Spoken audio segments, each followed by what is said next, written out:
नमस्कार, प्रणाम, स्वागत बा रहा लोगन के हमरा पेज आ यूट्यूब चैनल दोनों जगह पे। जे भी नया होके पेज के फॉलो कर ले आ चैनल के सब्सक्राइब जरूर कर ले। आई बात कर जाओ कुछ हमें के भोजपुरी समाज के बारे में, भोजपुरी में चलत घटना के बारे में। तो अभी देखल जाओ तो सबसे ज्यादा अश्लीलता पे लोग वीडियो बनावता, सबसे ज्यादा अश्लीलता के भगावे पे लोग ध्यान देता। लेकिन जितने लोग अश्लीलता के भगावता, उतने अश्लीलता बढ़ता। हमरा जहाँ तक लागता रउआ लोगन के अगर कैसन लागता ई जरूर रउआ लोगन भी कमेंट में हमरा के बताएं कि ई बात सही बा आ कि गलत बा।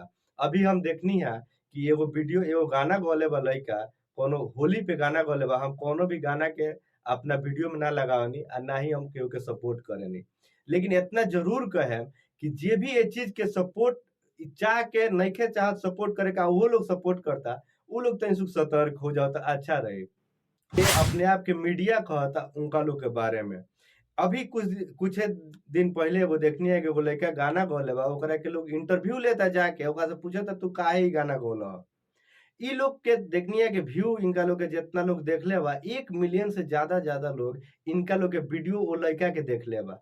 अब सब लोग खुद सोची कि अगर 1-1 मिलियन जेकर व्यू जाता, जे इंटरव्यू में उतना उतना उनकर व्यू भागता, तो सोची कि उ गाना कितना लोग देखत होई कि ई गाना काहे नहीं के सुनल जा सकत।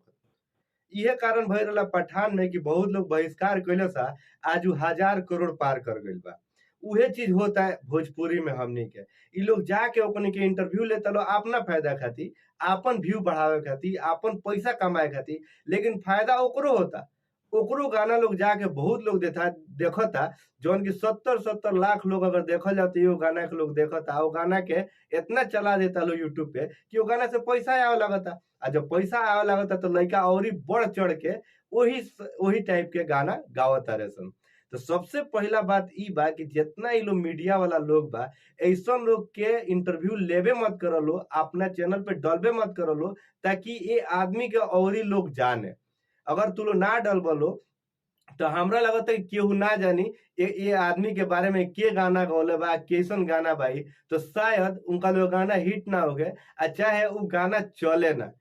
सबसे ज्यादा मेहनत लोग के यही पर करे के चाहिए कि वो गाना जहाँ चढ़ल बा, जौना चैनल पे चढ़ल बा, ओजी जाके बात करे के चाहिए, ओजी से हटवावे के चाहिए।